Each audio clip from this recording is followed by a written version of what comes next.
Saya sampaikan bahwa minggu ini kita akan sampai kepada kitab Keluaran ya. Jadi selama minggu ini dan minggu depan ya. Jadi kasih karunia terus ada 2 minggu kita membaca kitab Keluaran. Saya harapkan semua jemaat membaca, terlepas dari kalau ada mungkin yang punya pembacaan pribadi, puji Tuhan. Jadi itu kitab Keluaran ada 40 pasal. Kalau 2 minggu berarti 1 hari mungkin 4 pasal ya. 4 pasal, kalau 1 minggu berarti 28. 3-4 pasal harusnya bisa. Amin. Baik saudara, kita masih lanjut ke seri pengajaran kita tentang antikris hari ini. Tapi kita buka dulu kitab Keluaran. Saudara buka dulu kitab Keluaran pasal yang ke-14. Supaya saudara bilang, apa hubungannya antikris dengan Keluaran? Ternyata apa yang terjadi di akhir zaman saudara, dalam perjanjian lama, indikasi-indikasinya atau hal-hal yang perlu kita pelajari sudah pernah disampaikan oleh Tuhan. Ya, waktu lalu saya sampaikan bahwa bagi orang Israel mujizat, tapi bagi orang Mesir adalah tulah. Jadi demikian juga bicara kedatangan Kristus kedua kali, bagi orang tidak percaya adalah tulah atau kekacauan atau kematian atau kengerian, tapi bagi orang percaya adalah sukacita. Saya tidak mau ada orang Kristen salah memahami kedatangan Kristus. Saudara jangan takut. Kalau Yesus datang itulah kerinduan kita. Amin. Jadi sama, tulah bagi orang Mesir atau orang tidak percaya, tapi mujizat bagi Israel. Sama juga dengan kedatangan Kristus. Jangan sampai ada orang Kristen takut dengan kedatangan Kristus. Saudara buka dulu dalam Keluaran pasal yang ke-9.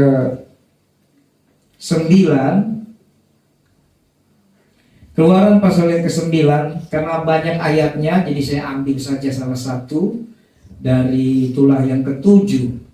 Ya, Keluaran pasal 9 ayat yang ke-13 dikatakan, berfirmanlah Tuhan kepada Musa, bangunlah pagi-pagi dan berdirilah menantikan Firaun, dan katakan kepadanya, beginilah firman Tuhan Allah orang Ibrani, biarkanlah umatku pergi supaya mereka beribadah kepadaku. Sebab sekali ini aku akan melepaskan segala tulahku terhadap engkau sendiri, terhadap pegawai-pegawaimu, dan terhadap rakyatmu, dengan maksud supaya engkau mengetahui bahwa tidak ada yang seperti aku di seluruh bumi.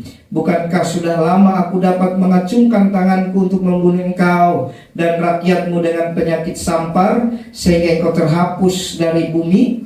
Akan tetapi inilah sebabnya aku membiarkan engkau hidup, yakni supaya memperlihatkan kepadamu kekuatanku, dan supaya namaku dimasyhurkan di seluruh bumi. Amin. Jadi Bapak Ibu, dari zaman purba ya, dari zaman perjanjian lama, Tuhan punya rencana itu selalu baik ya. Tuhan punya rencana itu bagi umatnya, bagi orang yang dikasihinya, bagi orang yang percaya kepadanya selalu baik. Dan kalau saudara lihat ayat 13 dikatakan, biarkanlah umatku pergi supaya mereka beribadah kepadaku. Saya perhatikan baik-baik bahwa tujuan Tuhan melakukan segala banyak hal, tulah bagi orang tidak percaya itu mujizat bagi kita, melakukan tanda-tanda ajaib di langit, di segala tempat, tujuannya supaya orang beribadah kepada Tuhan. Katakan amin. Jadi jangan sampai salah tujuan. Jadi tujuan kita orang Kristen yang sudah ditebus oleh darahnya, diselamatkan oleh darahnya, kita bukan supaya kita menjadi semakin diberkati secara keuangan, finansial, diberkati secara pergaulan, diberkati secara strata sosial, bukan. Itu bukan tujuan, itu bonus, itu berkat dari Tuhan. Amin. Itu janji Tuhan. Jangan salah ya, untuk diberkati itu janji Tuhan. Untuk berhasil itu janji Tuhan. Tapi itu bukan tujuan orang Kristen, paham dulu. Tapi bagi orang dunia memang itu tujuan. Betul nggak? Kalau sudah nonton konten-konten kreator, Nanti kan ada konten, saya juga tidak tahu istilahnya, ditunjukkan 5 tahun lalu naik motor kan gitu, jalan kaki kan gitu ya. Kemudian naik motor. Jadi ada rela sekali itu kontennya, itu betul-betul live ya. Lalu kemudian naik mobil, berarti bersyukur katanya. Saudara, itu bukan tujuan. Orang tidak dalam Yesus memang tujuannya itu karena mereka memang tidak mengerti tentang kekekalan. Amin. Dan bagi orang Kristen, semua yang didambakan orang dunia itu adalah janji dan berkat Tuhan. Tapi tujuan kita diselamatkan, ya, orang Israel dibebaskan dari Mesir, sama seperti kita hari ini dibebaskan dari kutuk dosa. Bahkan yang nanti sebentar kita belajar lagi, kita akan dibebaskan dari keadaan antikristus. Tujuannya supaya kita sungguh-sungguh beribadah kepada Tuhan. Amin. Jadi waktu saudara beribadah hari Minggu, konsel, apalagi doa di gereja atau doa di rumah, sungguh-sungguh. Doa itu berapa lama sih saudara? Saudara di rumah paling mungkin cuma 15 menit, setengah jam. Di gereja paling kemarin kita 1,5 jam. Tidak lama saudara. Belajar relakan hidupmu sungguh-sungguh beribadah. Waktu berdoa tanggalkan semuanya. Jangan pikir lain-lain lagi. Percaya saja bahwa tidak pernah ada jadi lelah, sia-sia. Baca Alkitab juga. Kalau saudara satu hari 3-4 pasal itu paling lama 20 menit sampai kalau panjang ayatnya ya setengah jam. Tidak lama saudara. Bahkan saya sempat ajar saudara, kalau saudara tidak bisa langsung 3 pasal atau 4 pasal, saudara bisa bagi, misalnya bangun tidur atau pagi-pagi saat saudara ada waktu senggang ya. Jangan pas lagi sibuk. Mungkin setelah saudara antar anak sekolah, saudara baca 1 pasal. Amin. Siang sambil makan siang, saudara baca 1 pasal. Ya, malam mau tidur, saudara baca 1-2 pasal. Kemarin di persekutuan Aicha, Tanjung Priuk, sekarang ternyata sudah ada Alkitab di handphone yang ada speakernya, audionya. Jadi kalau enak sekali sambil saudara makan siang, putar Kejadian 1 ayat 1. Bereshit bara Elohim. Oh, itu bahasa asli. Pada mulanya adalah salah. Pada mulanya langit belum berbentuk dan kosong. Roh Allah melayang-layang di udara. Jadi saudara sambil makan dengar.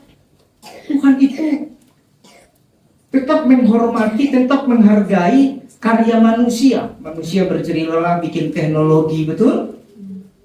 Tidak salah saudara. Daripada sambil makan yang saudara tonton TikTok di dinding kan gitu.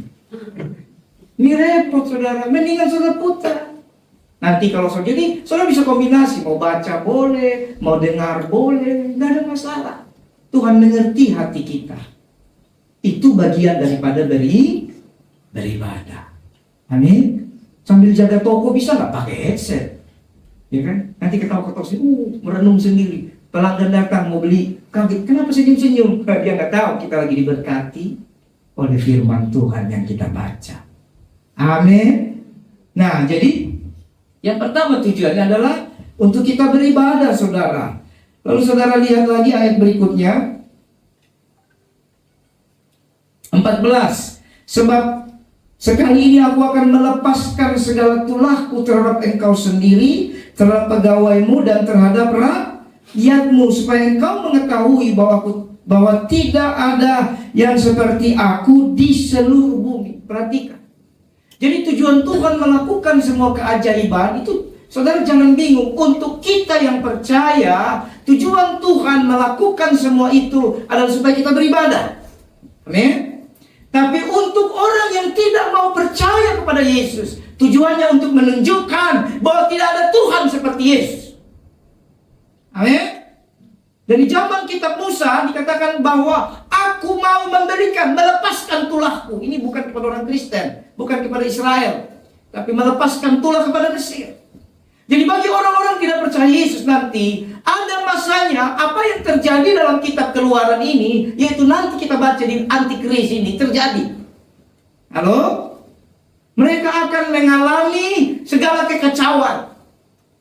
Tapi Tapi tujuannya apa? Supaya mereka sadar tidak ada Tuhan seperti Tuhan yang kita sembah.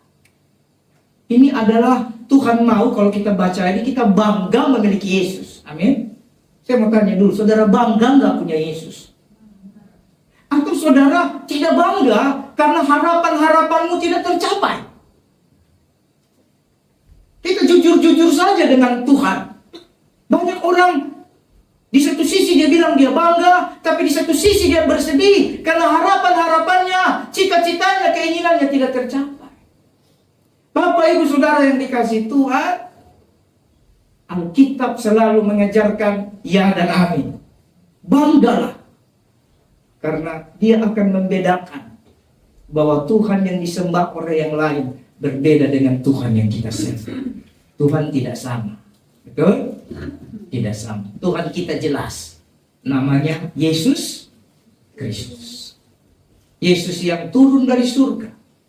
Hidup di bumi melakukan mujizat. Dia panggil rasul-rasulnya. Dia beritakan keselamatan. Aku jalan kebenaran dan hidup. Akulah terang dunia. Saudara pikir Tuhan mana yang itu? Coba kita hitung. Ya, yang umum saja. Akulah akulah kebenaran. Akulah Yohanes 10. Akulah terang dunia. Betul? Akulah Bapa. Dan 5. Apa lagi? Akulah kebangkitan dan hidup. Betul? Sudah 6. Apa lagi? Apa lagi ayo? Akulah roti hidup yang turun dari surga. Udah 7. Apa lagi? Akulah air hidup. Udah 8. Apa lagi? Akulah gembala yang baik. Udah 9. Akulah pintu. Udah 10. Apa lagi? Akulah Bapa. Udah 11. Terlalu banyak. Masih tidak bangga saudara punya Yesus? Halo? Saya bangga saudara. Saya tidak akan gantikan Yesus dengan hal-hal dunia. Apapun itu. Dan ini saya mau ajar saudara. Banggalah. Dia bilang dari zaman perjanjian lama dia bilang begini. Supaya dengan maksud supaya engkau mengetahui bahwa tidak ada yang seperti aku di seluruh bumi. Amin. Berikutnya. Lihat ayat yang ke 16. Akan tetapi itulah sebabnya aku membiarkan engkau hidup, yakni supaya memperlihatkan kepadamu kekuatanku dan supaya namaku dimasyhurkan di seluruh bumi.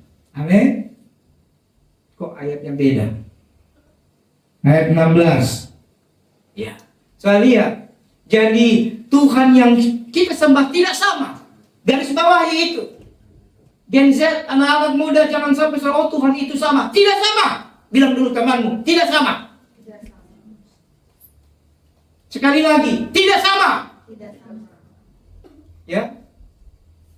Karena nanti di Antikris kita akan lihat, nanti Antikris akan membuat satu agama baru, semuanya sama.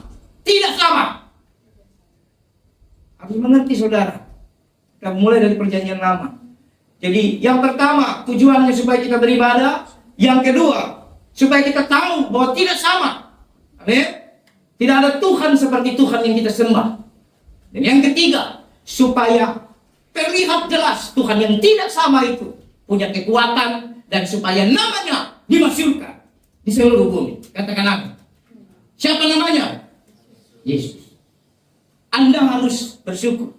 Masyhurkan nama Tuhan Yesus seluruh bumi. Ya, saya tidak mau lagi jemaat gereja Betel Indonesia Bukit Rema punya pemahaman bahwa Tuhannya sama. Tidak. Tuhan kita berbeda. Amin. Itulah yang disebut kepercayaan. Anda harus percaya baik-baik. Tuhan kita tidak dari bumi. Saya mau tanya, siapa di sini yang masih punya pertanyaan, masa sih Tuhan kita tidak sama? Ada? Ada? Tuhan kita dari surga turun ke bumi. Amin? Jadi tidak sama. Ya, jadi 3 poin ini saya sampaikan dulu sebagai pengantar untuk saudara memahami bahwa tujuan Tuhan ini. Sehingga saudara tidak perlu takut dengan antikris. Tadi ya, tulah mujizat. Antikris bagi orang tidak percaya atau bagi Kristen main-main, oh mengerikan. Tapi bagi orang yang sungguh-sungguh, dia akan menang menghadapi antikristus. Amin. Baik, kita masuk ke pelajaran kita yang kemarin selanjutnya. Saudara lihat di poin yang ke-11 ya. Kemarin saya sudah bahas sedikit, tapi kalau saya bahas lagi detail nanti nggak selesai. Coba dulu lihat antikris dan nabi palsu, poin yang ke-11. Terus, ya, dia memberi tanda 666 pada tangan kanan dan dahi. Ya, saudara bisa lihat. Jadi artinya menguasai seluruh aspek kehidupan. Ya. Ada banyak tafsir, zaman dulu bilang chip. Ya, dan memang secara nyata sekarang chip sudah ada. Orang bayarnya itu pakai tangan ya. Tapi saudara jangan salah. Ini punya makna, saudara ya. Makna tangan kanan itu banyak arti. Ya. Saya mau tanya, siapa namanya? Rachel. Puji Tuhan, Rachel diangkat jadi tangan kanan Menteri Perhubungan. Amin. Semoga jadi kenyataan. Kalau nggak juga nggak apa-apa. Artinya apa itu tangan kanan? Kepercayaan. Ya. Terus apa lagi? Apa lagi? Di tangan kanannya kekayaan dan di tangan kirinya apa kebalik? Coba dibuka dulu supaya jangan salah. Coba dibantu itu. Amsal berapa itu? Oh, umur panjang di tangan kanannya. Nah, umur panjang. Umur itu bicara hidup. Perhatikan ya. Bisa perhatikan baik-baik. Yang tadi tangan kanan itu bicara kepercayaan. Orang yang diberikan kepercayaan, tanggung jawab yang penuh. Betul? Lalu tangan kanan dalam Amsal apa? Umur panjang. Artinya Amsal 3:16, umur panjang ada di tangan kanannya. Jadi saudara tahu kenapa antikris ini dia memberikan tanda di tangan kanan. Tangan kanan lambang bahwa dia punya otoritas. Dia akan memberikan otoritas, dia akan memberikan kepercayaan, dia akan memberikan satu kebebasan. Nah, itu. Jadi orang-orang yang tidak dapat tanda itu, dia tidak akan punya otoritas. Dia tidak akan punya kebebasan. Dia tidak akan punya kekuasaan penuh. Nah, lalu dikatakan umur panjang, artinya apa? Pada waktu antikris datang, semua otoritas, semua kekuasaan itu sampai selamanya dia mau buat seperti itu. Dia ingin menggantikan Tuhan yang berkuasa selama-lamanya. Dan benar saudara, sampai nanti masa antikris selesai, orang yang menerima tanda di tangan itu, artinya yang menerima otoritas itu dia tidak akan bisa lepas dari cengkeraman setan. Jadi saudara jangan salah. Ya, dan ada banyak tafsir, chip, apalagi teknologi. Nah, chip itu saya mau tanya, chip itu apa? Teknologi. Betul nggak? Jadi teknologi itu seperti pisau, hati-hati saudara. Kalau pisau itu di tangan koki, bagus. Dia akan potong daging, potong ikan, betul? Tapi kalau pisau itu di tangan pembunuh, di tangan pencuri, itu tidak baik. Jadi demikian dengan teknologi. Tapi kalau mau jujur saya mau tanya, siapa di sini atau siapa di dunia ini yang tidak tahu teknologi? Sekalipun ini tafsir ya. Yang tidak tahu teknologi ada? Saya rasa hampir semua manusia mungkin sudah 95% mengenal teknologi. Betul? Tinggal teknologinya ada yang jadul, ada yang kekinian, ada yang sudah sudah duluan. Teknologinya sudah terlalu canggih. Di China saudara sudah ada restoran pelayannya sudah robot, betul nggak? Di China sudah ada mobil tanpa supir. Jadi nanti tukang Grab nggak laku lagi kan? Ayo lo yang masih nge-Grab. Benaran. Jadi mau apa? Itu perkembangan zaman. Nah, itu namanya dia berikan tanda di tangan kanannya. Lalu bicara dahi ini bicara apa saudara? Dahi ini, di dalam dahi saudara ini ada pikiran. Dahi ini melindungi otak kita, melindungi semua ini simbol saudara. Ya, zaman dulu itu dalam keterbatasan pemahaman ya dahi. Jadi antikris ini akan menguasai pikiran kita. Jadi pikiran kita ini penuh, bukan mesti nanti ada chip di sini suruh lewat. Bisa juga, bisa. Namanya teknologi, suka-suka dia lah. Tapi saudara, saya pengen memahami saudara makna rohaninya. Tangan kanan itu artinya tadi saya sudah jelaskan, dahi itu bicara pikiran. Dan saya mau cek saudara, waktu saudara bangun, biasanya bangun berdoa, mau cuma 1 menit, 20 detik, atau cari handphone. Ayo, bangun, yang bangun masih berdoa, nggak usah doa yang penyembahan, doa bersyukur, Tuhan terima kasih aku sudah bangun. Ini anak-anak saya ini saya paksa bangun tidur berdoa, cuma 30 detik kok, nggak nyampe. Kan bukan doa penyembahan, doa bersyukur, melek mata sudah bisa melek mata, bisa bernafas. Amin. Siapa di sini yang bangun tidur berdoa? Nah, puji Tuhan. Siapa di sini bangun tidur angkat handphone? Orang yang sama angkat tangan juga. Nah ini saudara, pikiran kita. Pikiran kita ini sudah dikuasai. Ini tandanya. Dan ini bukan bicara menghakimi benar salah, tapi itu kenyataan. Artinya dia sudah mulai masuk ke pikiran kita. Tandanya sudah mau diberikan. Saudara harus lawan itu dengan apa? Nanti kita belajar. Bagaimana caranya supaya pikiran kita tidak dipenuhi dengan zaman ini. Amin. Jangan mau pikiranmu dipenuhi oleh zaman ini. Bukan berarti terus, supaya saya bebas dari antikris, ku jual-jualin handphone saya. Boleh, jangan jual, kasih saya aja. Bukan itu konsepnya. Amin.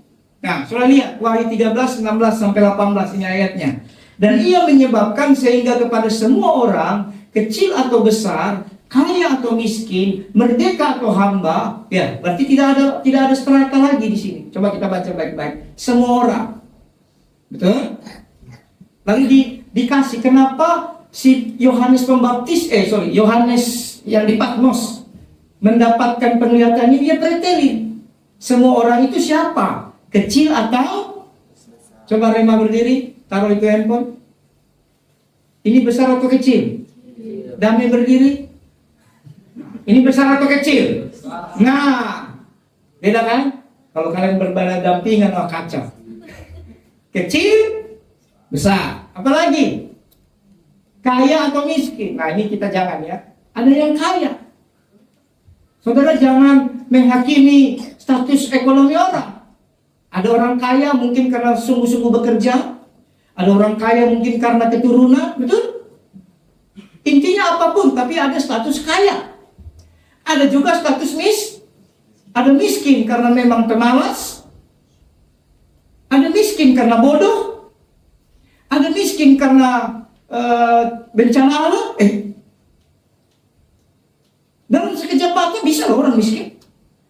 Ada miskin karena salah strategi, ditipu orang, jatuh miskin. Nggak ada masalah, tapi intinya ada keadaan kaya, ada keadaan miskin.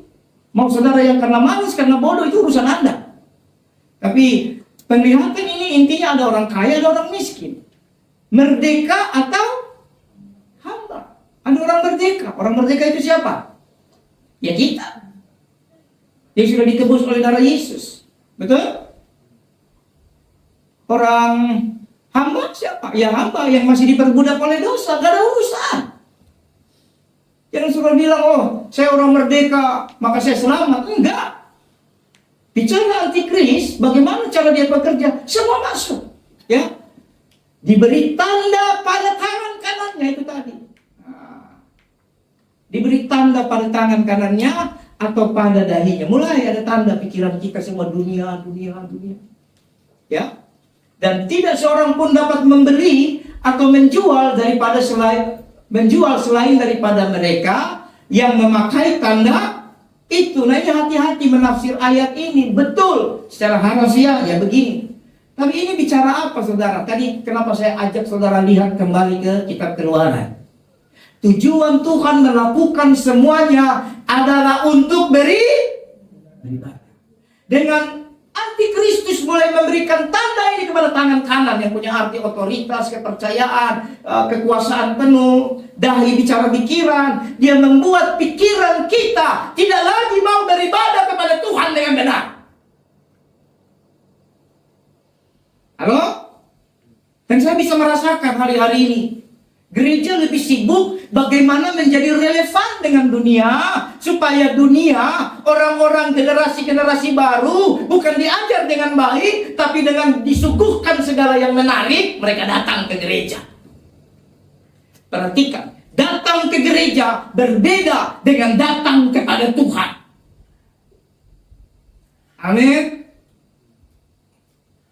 Saya beritahu kepada saudara, datang ke gereja berbeda dengan datang kepada Tuhan Yesus yang baik. Datang kepada Tuhan Yesus beribadah. Datang ke gereja bisa beribadah, bisa juga tidak. Saya sudah melayani beberapa anak-anak muda. Banyak.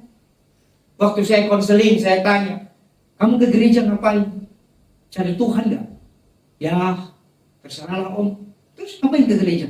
Ada teman-teman saya di sini. Kamu percaya Yesus? Ya, daripada papi mami saya marah, ya saya percaya aja. Tapi kamu percaya nggak? Saya nggak tahu siapa itu Yesus. Saudara, saya mendengar itu hati saya menangis, berkecamuk. Semua gereja merindukan gerejanya keren. Kita juga merindukan semakin hari semakin keren. Amin. Tapi jangan lupa beribadah kepada Tuhan. Amin. Kalau tidak beribadah, mulai kecil Anda tidak beribadah baik-baik dengan Tuhan, nanti di dahimu, di tangan kananmu hanya pikirannya apa? Jualan. Artinya ini bicara apa? Tidak ada yang bisa membeli atau apa? Menjual. Itu bicara makan, minum, pakai. Kembali dibikin kita dalam kekhawatiran. Padahal Tuhan sudah bilang, janganlah kamu khawatir tentang hidupmu, betul? Bukankah hidup itu lebih penting daripada pakaian? Betul? Janganlah engkau takut akan apa yang kamu makan, minum, pakai. Semua itu dicari oleh bangsa-bangsa yang tidak mengenal Allah. Jelas. Jadi kalau pikiran kita cuma nanti gimana ya, lalu karena panik, kita mulai mencari solusi, bagaimana supaya aku bisa bertahan ketika aku tidak bisa menjual dan membeli. Kenapa panik? Lalu ada yang mulai bikin satu khotbah yang menurut saya tidak tepat lah. Ayo, yang punya uang beli tanah. Lah yang gak punya uang, beli pasir, beli sofa. Gak bisa saudara. Injil tidak hanya sekelompok orang tertentu. Saya mau tanya, gak usah seluruh dunia. Di tempat kita ini aja, siapa yang sanggup beli tanah? Siapa? Mungkin cuma 1-2 orang. Rachel bisa beli tanah. Jangan beli tanah, om beli burger aja minta apa? Betul nggak? Rema, bisa beli tanah kau? Hah? Bisa nggak? Nggak bisa. Minta bapakmu. Nggak bisa saudara. Saya bingung, ini ada penggiringan opini. Karena tidak mau menyampaikan kebenaran. Nanti di masa antikris beli tanah. Ingat, kau punya tanah, kau bisa tanam, kau bisa panen. Kalau tanda itu tidak ada, kau tidak bisa jual juga. Lalu bilang, ya nanti minimal untuk aku makan sendiri. Saya mau tanya, siapa di sini yang sanggup makan menu yang sama 1 bulan berturut-turut? Misalnya Rachel makan nasi sama toge hari ini, sore nasi sama toge lagi, besok nasi sama toge lagi, malamnya nasi sama toge lagi, selama 1 bulan. Sanggup Rachel? Langsung kau bilang, Tuhan, kuserahkan hidupku padamu. Nah, jangan terlalu aneh-aneh lah. Kenapa bikin solusi dari daging? Jangan cari solusi. Kembalilah kepada solusi yang kekal, firman Tuhan. Dulu masa kekacauan di Mesir itu, orang Israel tidak bisa bercocok tanam. Nah, paham ya? Kenapa saya bawa ke mundur ke Keluaran? Orang Israel tidak bisa bercocok tanam karena mereka dalam perjalanan menuju Kanaan 40 tahun hidup di tenda. Tuhan itu tahu nggak kalau mereka tidak bisa bercocok tanam? Tahu nggak? Berarti Tuhan juga tahu pada masa antikristus nanti kita tidak bisa menjual dan membeli. Tuhan tahu nggak? Saya mau tanya kepada saudara, lebih penting Tuhan tahu atau saudara tahu? Lebih penting Tuhan tahu keadaanmu apa Anda tahu keadaanmu? Hah? Tuhan tahu. Karena kalau engkau tahu keadaanmu, engkau juga tidak bisa buat apa-apa. Betul nggak? Kita tahu keadaan kita begini, tapi kita nggak bisa buat apa-apa.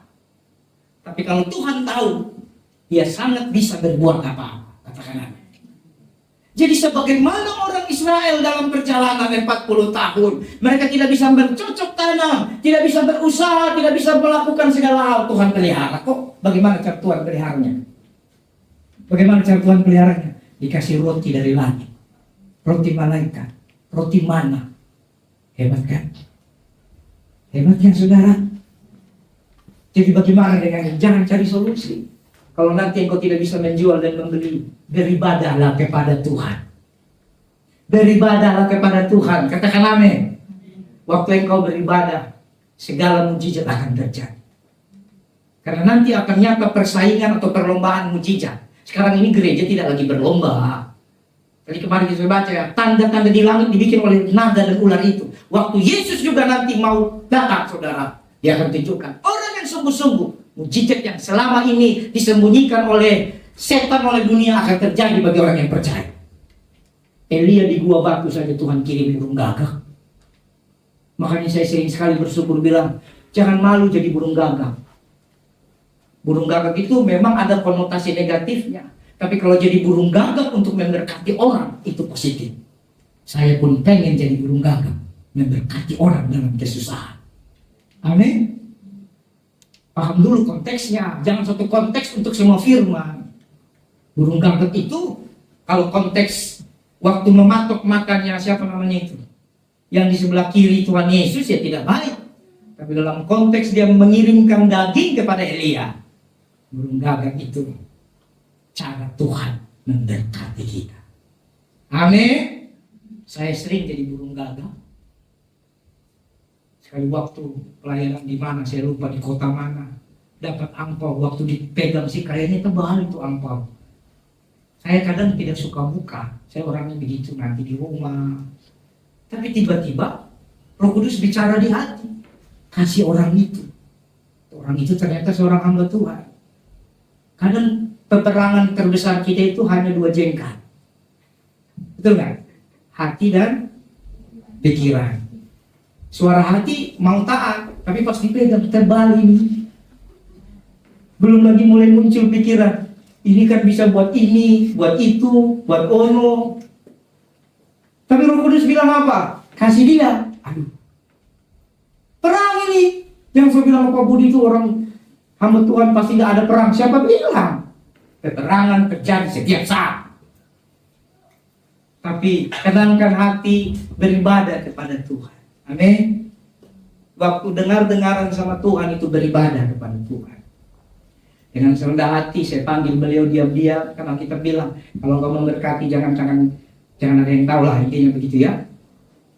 Pak ngobrol, Pak, ini ada sedikit berkat. Bahasa itu kan bahasa basi, padahal pasti bukan sedikit, itu banyak gitu. kan kita bisa rasa-rasa kan? Bisa rasa-rasa, tinggal kalau dia biru ya setengah harga, tahu kan? Kalau dia merah ya harga full. Maksudnya tahu ya? Kalau merah kan waduh, kalau tebal merah itu mantap. Gitu. Begitu saya kasih saudara, langsung dia peluk saya. Dia menangis, Pak, kalau saya tidak bayar kontrak rumah saya diusir. Kami sampai sudah ikat pinggang, sampai makan cuma sekali sehari. Terima kasih Pak Pendeta.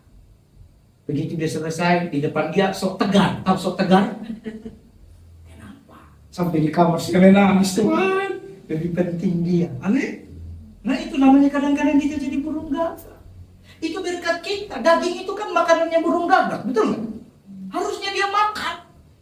Tapi Tuhan bilang, tutup mulutmu, kasih itu Elia. Dia kan mau makan, kan di mulut, dia kan tidak punya tangan.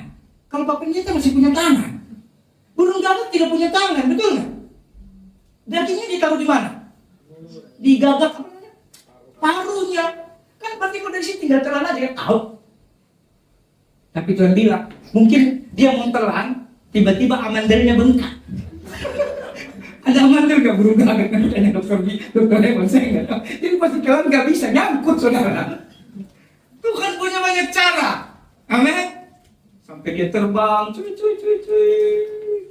ketemu Elia. Elia senang, dia makan. Saudara, waktu kita beribadah kepada Tuhan, hal yang tidak mungkin bagi Tuhan, bagi manusia, mungkin bagi Tuhan. Ya, jadi jangan cari solusi. Nanti kalau tidak bisa menjual gimana? Jangan cari solusi, karena itu harus terjadi. Lalu apa yang kami lakukan kalau tidak boleh cari solusi? Beribadahlah kepada Tuhan. Tadi dikatakan tidak ada Tuhan. Dan poin kedua itu ya, supaya kau tahu kau itu siapa. Firaun, pegawai-pegawai dan rakyatnya orang Mesir. Tidak ada Tuhan yang sama seperti aku. Berarti zaman sekarang tidak ada Tuhan yang sama seperti Yesus. Jadi kalau engkau dalam kondisi itu tidak di rapture, ya, saya doakan kita semua di rapture. Tapi kalau Anda tidak di rapture, jangan cari solusi. Amin. Tunggu saja pertolongan Tuhan.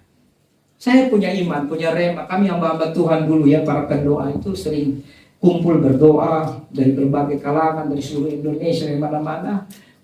Lah, kok jadi rencana rapat? Nah, tidak ada multimedia seperti multimedia kita. Nah, berubah lagi dia. Ya, ini sampai di mana? Nah, jadi waktu kami ngobrol hamba-hamba Tuhan, saudara, biasanya yang kami bahas-bahas itu adalah teladan-teladan iman. Penulis-penulis buku-buku hamba-hamba Tuhan, baik yang sudah meninggal atau yang masih hidup, buku tahun 1900, pahlawan-pahlawan iman lah yang menjadi teladan kita. Dan kami menemukan bahwa sesungguhnya, saudara, apa yang pernah ada di Alkitab akan bangkit lagi, akan terjadi lagi. Karena Alkitab mencatat akan ada Elia-Elia akhir zaman. Percaya nggak? Pernah dengar nggak? Aku akan membangkitkan Elia pada akhir zaman. Siapa yang mau jadi Elia akhir zaman kalau kita beribadah kepada Tuhan? Halo? Pernah dengar nggak? Coba kita buka ayatnya. Aduh, ini kita susah nih karena masih kita keluar minggu ini ya.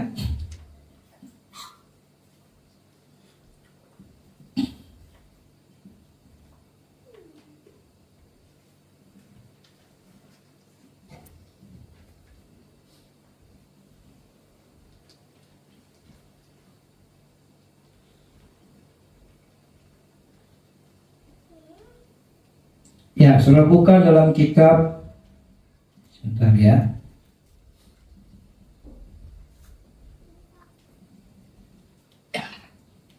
Maleakhi 4 ayat yang ke-5 dan ayat yang ke-6.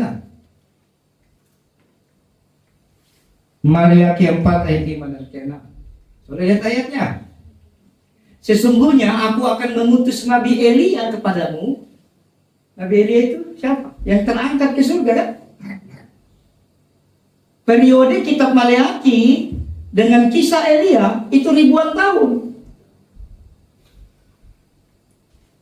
Ratusan sampai ribuan tahun. Lalu dikatakan, aku akan mengutus Nabi Elia kepadamu menjelang datangnya hari Tuhan yang besar dan dahsyat itu. Hari Tuhan yang besar, Elia akan datang. Next, ayat 6. Maka ia akan membuat hati bapak-bapak berbalik kepada anak-anaknya dan hati anak-anak kepada bapak-bapaknya, supaya jangan aku datang memukul bumi sehingga musnah. Jadi menjelang antikris akan bangkit Elia. Ini bicara spirit, saudara. Orang Elia itu orang yang hidup bergaul dengan Tuhan. Tidak ada kemunafikan dalam dirinya. Sekalipun sekali waktu dia mengalami ketakutan ketika dia dikejar Izebel. Tapi waktu Tuhan suruh dia berhadapan dengan Baal, pertandingan besar terjadi. Sini ada orang Kristen, saya mau tantang saudara. Berani nggak saudara berdiri di atas kebenaran dan menantang dunia bahwa Yesusmu hebat? Berani berdiri situ bukan berarti saudara harus seperti Elia, bikin persembahan mesbah, bangun mesbah, tabur dengan air. Bukan. Tapi bicara mesbah itu bicara ibadahmu kepada Tuhan. Beranikah engkau menanggalkan semua kedaginganmu? Beranikah engkau menanggalkan semua keinginan jasmanimu dan engkau beribadah kepada Tuhan? Amin. Kalau tidak berani, bagaimana engkau jadi Elia akhir zaman? Kalau yang masih dipikirkan tadi, gimana jual, gimana beli, makan, minum, pakai, aduh. Kita butuh itu semua, tapi jangan itu menguasai pikiran kita. Amin. Paham ya? Ya, balik lagi. Jadi tanda 66 itu seperti itu. Nah, terus apa lagi? Yaitu masih belakang, ya. Yaitu nama binatang itu atau bilangan namanya. Yang penting di sini ialah hikmat. Artinya jangan saudara terkecoh dengan letter-letter. Hikmat lebih tinggi dari pintar. Hikmat lebih tinggi dari pandai. Contoh, saudara ingat hikmat Salomo mencari tahu mama aslinya? Tahu? Ada 2 orang ibu sama-sama melahirkan anak. Kalau nggak tahu keterlaluan. Sama-sama melahirkan anak. Lalu satu malam ibu yang satu, taruhlah namanya ibu B, dia tidur, dia tindih anaknya. Betul? Mati anaknya si ibu B ini, biar paham saudara. Lalu ibu B ini dia tukar anaknya yang mati, kasih ke ibu A. Betul? Lalu pagi-pagi bangun, ibu A kaget, kok anakku mati? Saya mau tanya saudara, kira-kira seorang ibu tahu nggak mana anaknya? Tahu saudara. Meskipun saudara bilang bayi itu waktu kecil mirip-mirip, beda. Betul nggak? Beda. Tidak sama bayi Yosef sama satu pabrik ini ya ibu ya. Yosef sama Reni beda apa sama? Beda. Yang satu 7 bulan.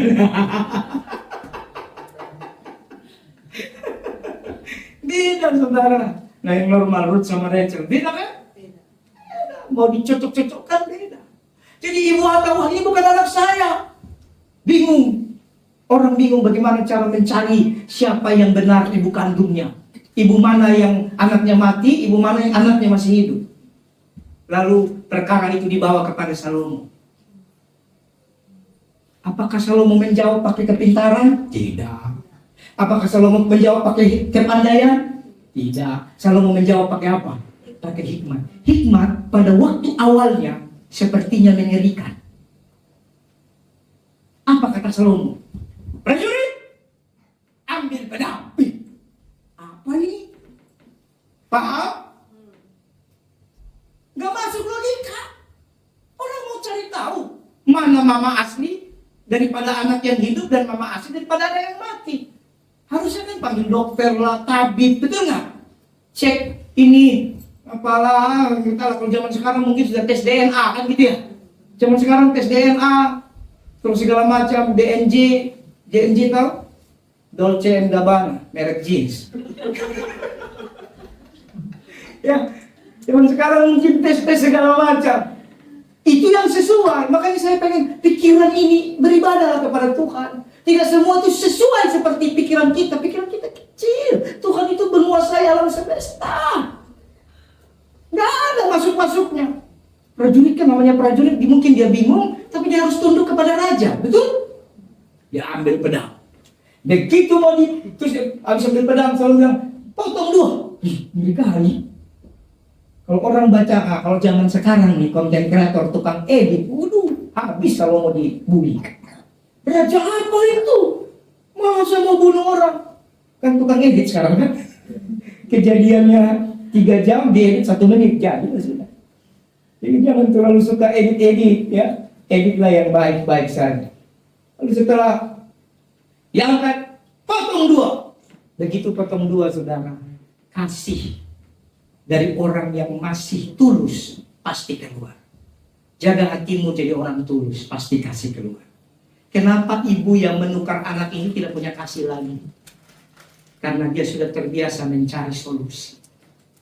Dia cuma pengen yang penting anakku hidup. Padahal nanti, saudara, misalnya tidak ada cerita ini di Alkitab, lalu dia memelihara bayi yang bukan bayinya, pasti dia siksa juga.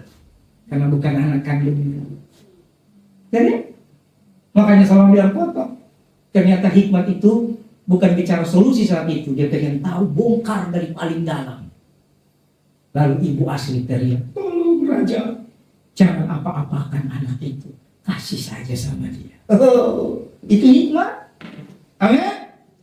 Lalu langsung Salomo tahu, oh ini ibu aslinya.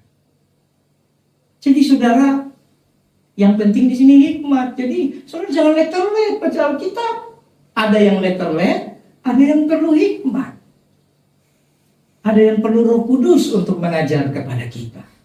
Makanya tadi saya katakan tangan kanan dahi, hikmatnya itu. Tidak bisa menjual membeli, hikmatnya itu. Jangan panik. Nanti gimana? Enggak gitu. Yang penting di sini barang siapa bijak, hanya orang berhikmat pasti bijaksana. Orang pandai tidak bijaksana. Tapi orang berhikmat pasti bijaksana. Pernah masih ingat lelucon yang saya sampaikan? Ada seorang bapak sudah bekerja 20 tahun tapi tidak pernah ambil gaji. Lalu ditanya, terus kamu makan dari mana? Dari istri saya.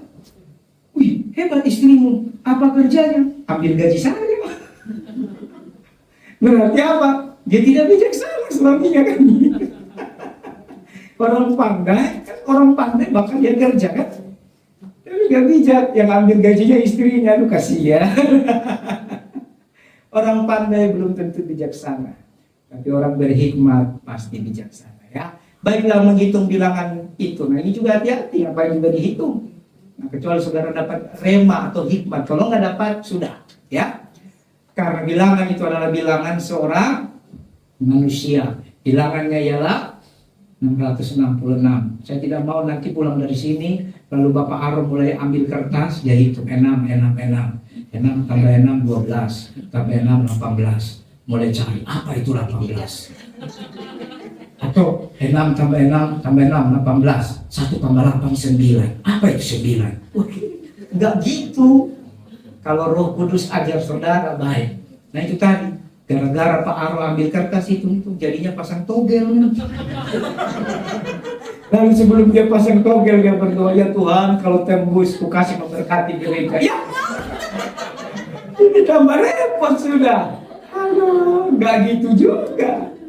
Kan dikatakan kalau Anda punya hikmat, hikmat datang dari takut akan Tuhan adalah permulaan hikmat. Kalau Anda takut Tuhan, beribadah kepada Allah dengan sungguh-sungguh Anda berhikmat. Kalau Anda berhikmat, Anda bijaksana. Kalau Anda bijaksana, Tuhan boleh mengajarkan saudara maksud-maksud daripada firman Tuhan. Ya, jangan mencoba menafsir firman pakai otak atau mengandalkan, oh kan saya sekolah teologi ya, S1 saya dulu diajarin begitu. Enggak boleh gitu juga saudara. Ya, waktu kita sekolah ada patternnya, ada polanya, boleh. Tapi ada hal-hal yang saudara butuh pengajaran dari Roh Kudus langsung. Oh saya sudah S2, Master Teologi ya, S3, Doktor Teologi ya. Puji Tuhan. Tapi memaknai firman tidak seperti itu. Baik, saudara lihat next. Orang-orang yang melakukan, ya nomor 12 sorry. Oh ya. Jadi antikris itu pendusta yang menyangkal Yesus. Nah ini, jadi jangan bingung. Ya, jangan bingung. Yang menolak dan menyangkal Yesus adalah antikristus. Makanya tadi saya bilang Tuhan kita tidak sah. Ayatnya jelas. Saya sudah taruh di situ. 1 Yohanes 2 ayat 22 sampai 23. Siapakah pendusta itu? Jelas kan? Saudara buka Alkitab saudara. Bukankah dia yang menyangkal bahwa Yesus adalah Kristus? Jadi semua yang menyangkal Yesus adalah Kristus, artinya Mesias, artinya yang diurapi, dia itu antikristus. Jadi jangan melihat antikris dari satu sisi kitab Wahyu saja. Ya, bukankah dia yang menyangkal bahwa Yesus adalah Kristus, yaitu adalah antikristus, yaitu dia yang menyangkal baik Bapa maupun anak. Dia menyangkal Bapa, dia menyangkal anak. Sebab barang siapa menyangkal anak, ia juga tidak memiliki Bapa. Barang siapa mengaku anak, ia juga memiliki. Masih saudara mau butuh tafsir lagi, Pak? Siapa antikris? Ya ini baca Alkitab, yang menolak anak berarti menolak Bapa, menyangkal Yesus berarti antikristus. Katakan amin. Berarti ada nggak di antara kita antikristus? Maksudnya bukan di antara kita gereja, maksudnya di bumi, di tetangga kita ada nggak? Ada. Jadi jangan bingung lagi. Kira-kira antikristus sudah datang belum, Pak? Sudah. Next. Ada yang di antara kita. Oh, ini lebih berat lagi. Kalau tadi pendusta itu yang menolak. Saudara perhatikan baik-baik khotbah ini. Kalau tadi pendusta itu yang menolak, ternyata sekarang ada di antara kita. 1 Yohanes 2 ayat 18-19. Saudara lihat, anak-anakku, waktu ini adalah waktu yang terakhir. Dan seperti yang telah kamu dengar, seorang antikristus akan datang. Oh, akan datang, betul. Ada, jadi antikristus itu ada pribadi, seorang. Tapi ada juga komunitas, kelompok. Perhatikan ya. Sekarang telah bangkit banyak antikristus. Sekarang itu kapan? Ya saat kitab ini ditulis. Kitab ini ditulis kapan? Kurang lebih 1500-1600 tahun lalu sudah ada. Halo? Ya.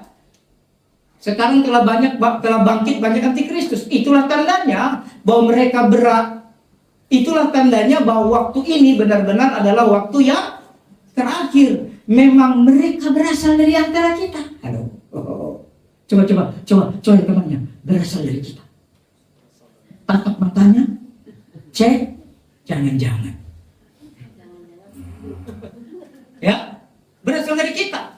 Tapi mereka tidak sungguh-sungguh termasuk pada kita. Ya, sebab jika mereka sungguh-sungguh termasuk pada kita, niscaya mereka tetap bersama-sama dengan kita. Ini garis bawahi. Ini kadang ada penginjil-penginjil baru yang tidak memahami Alkitab, baru baca sepotong, lalu dia menghakimi yang keluar dari gereja berarti antikris. Enggak gitu juga, saudara.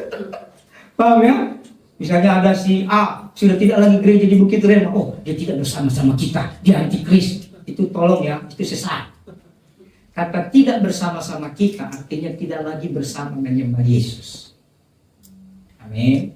Kalau dia keluar gereja karena pelayanan, karena mau bertumbuh atau karena macam-macam, terserah. Yang penting dia bersama Yesus. Jangan dipelesetin. Karena memang ada banyak semangat menggebu-gebu, pengetahuan kurang. Oh itu ada ayatnya. Dia tidak lagi bersama kita. Berarti kau antikris. Waduh. Jangan ya. Terus. Tapi hal itu terjadi supaya menjadi nyata bahwa tidak semua mereka sungguh-sungguh termasuk pada kita. Oke? Jadi ini yang namanya bidat-bidat. Ada komunitas-komunitas gereja yang tidak sungguh-sungguh menyembah Yesus.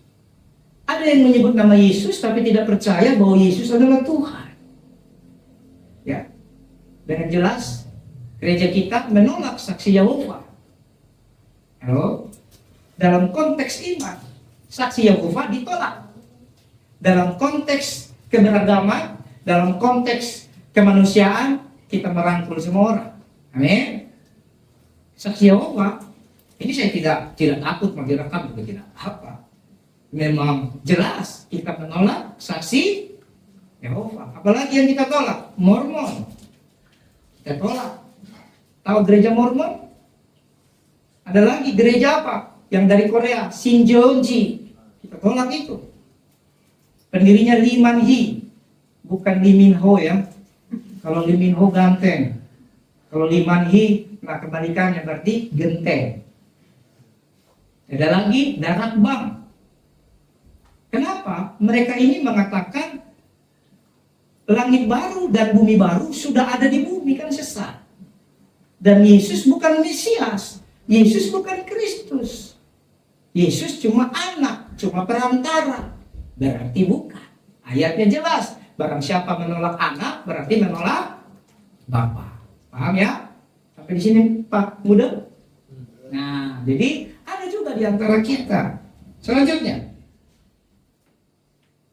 14. Next. Nah, siapa antikristus? Orang-orang yang melakukan pelayanan roh dan mengajarkan serta mengerti roh-roh dunia. Pelayanan roh di sini hati-hati ya. Kristen identik dengan pelayanan roh, usir setan. Tapi yang dimaksud di sini pelayanan roh yang duniawi. Coba Mia, aku kirim itu. Coba cari, ada jauh di belakang. Ada banyak videonya. Bukan itu. Jadi orang-orang yang main pelayanan roh, jadi hati-hati indigo. Saya ulang-ulang bilang ya, dalam kekristenan tidak ada indigo. Indigo adalah suatu kondisi yang perlu didoakan. Mereka itu tersiksa. Ya, indigo itu kutub. Halo? Dan itu istilah orang dunia, istilah orang Kristen tidak ada. Tapi orang Kristen bisa nggak lihat roh? Bisa. Jadi bagi orang Kristen tidak ada indera keenam. Indera keenam itulah yang orang bilang indigo, betul ya? Kita cukup 5 indera. 5 indera aja kita nggak pakai. Seringkali saya bilang ya, kau lihat orang susah, pura-pura nggak lihat kan gitu. Jadi 5 indera saya nggak dipakai. Kau dengar orang minta tolong, pura-pura nggak dengar. Makanya banyak orang kemana-mana pakai headset supaya nggak dengar. Bang, minta maaf. Biar jadi 5 indera saja kita nggak pakai, mau indera keenam lagi. Enggak. Kita punya 5 indera sudah lebih dari cukup. Tuhan sudah tahu mata, Tuhan tahu fungsinya. Kau pikir Tuhan tidak survei dulu bikin manusia? Tuhan itu yang paling pintar. Dalam kitab Mazmur, siapa yang menjadi penasihat Allah? Siapa yang memberi pengertian kepadanya? Di mana engkau waktu dia menciptakan manusia? Tidak ada yang memberi nasihat kepada Tuhan. Baca ayatnya, kitab Mazmur, kitab Ayub, semua ada di situ. Jadi jangan kau pikirlah Tuhan salah cipta. 5 indera kurang, jadi kita bikinlah namanya indera keenam. Enggak. Bagi orang Kristen, kalau 5 indera menurut Anda masih kurang, Tuhan berikan satu lagi yang lebih hebat. Namanya apa? Karunia Roh Kudus.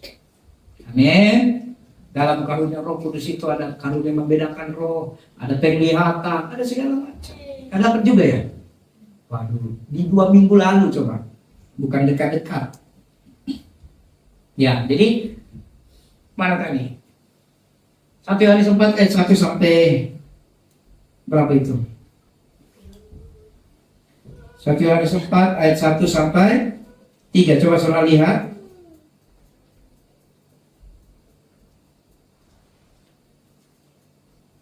Apa katanya? Saudara-saudara, tetapi ujilah roh-roh itu. Apakah mereka berasal dari Allah? Berarti ada roh yang bukan dari Allah. Ya, ada roh yang bukan dari Allah.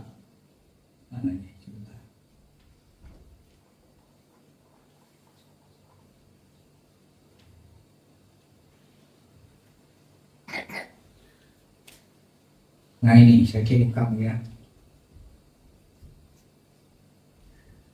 Ini kirim.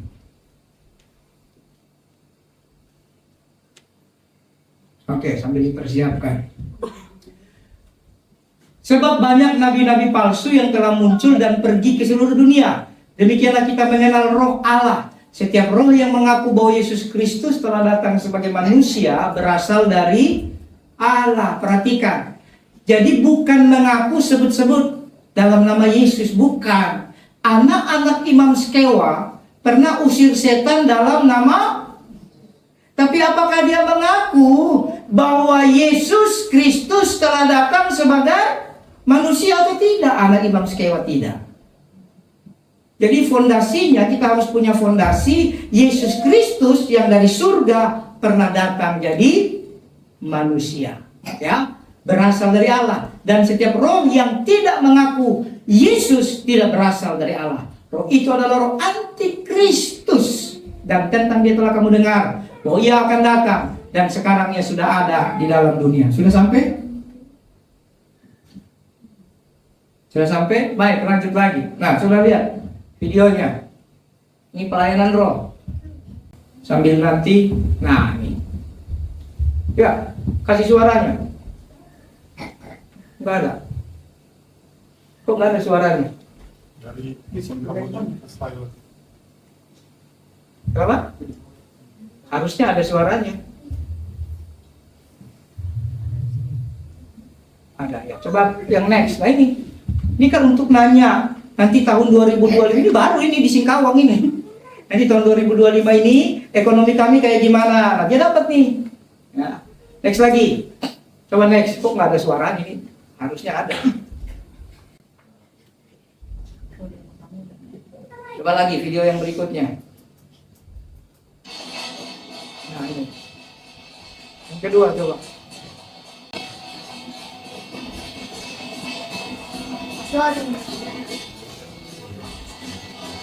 Nah ini dia. Ini ritual cuci jalan ya. Jalan dicuci secara fisik, tapi secara rohaninya adalah nanti jalan hidup Anda jadi baik kan. Jadi pelayanan-pelayanan roh. Jadi kalau saudara ketemu pelayanan-pelayanan seperti ini, itu berarti antikristus saudara. Jadi saudara jangan bingung yang mana antikris, ya ini. Dan sekarang sudah banyak ada orang, saya cari videonya kan, harusnya saya sudah kirim, kalau mungkin ketimpa di belakang. Sembuhkan orang pakai dalam nama Yesus, nanti keluar jarum kan, ditarik ini dari perutnya, keluar biji apa, itu bukan saudara ya. Hati-hati. Saudara lihat cara saya mendoakan saudara, saya hanya mendoakan dalam nama Yesus. Saya tidak kasih tambah-tambah. Ya, ayo tarik, oh keluar, oh ya, kayak tarik tambang saya. Gak ada begitu saudara. Ya, nah itu banyak saudara sedih sekali potong lidah. Ya, ya kembali ke renungan kita. Jadi ini masih banyak, kita lanjut lagi nanti ya. Ayat nomor 15 dulu. Tidak mengaku dan percaya, nomor 15-nya. Tidak mengaku dan percaya Yesus telah datang sebagai manusia. Nah, saya sudah catat saksi Yehova, agama dunia, Sinjeonji, Darakbang ya.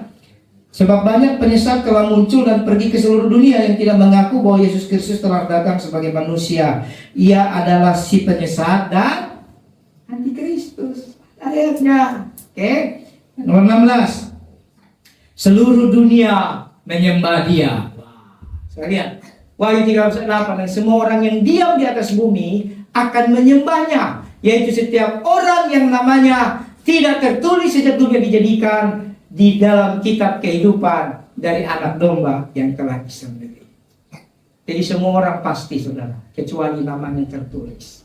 Sekarang bagaimana supaya namanya tertulis dalam kitab kehidupan? Bagaimana? Percaya Yesus. Saya sudah sampaikan, kitab yang menghakimi kita ada dua. Yang pertama, kitab yang kita percaya, yang menghakimi seluruh manusia ya. Jadi kalau dia perdukunan, nanti dia dihakimi oleh kitab perdukunan.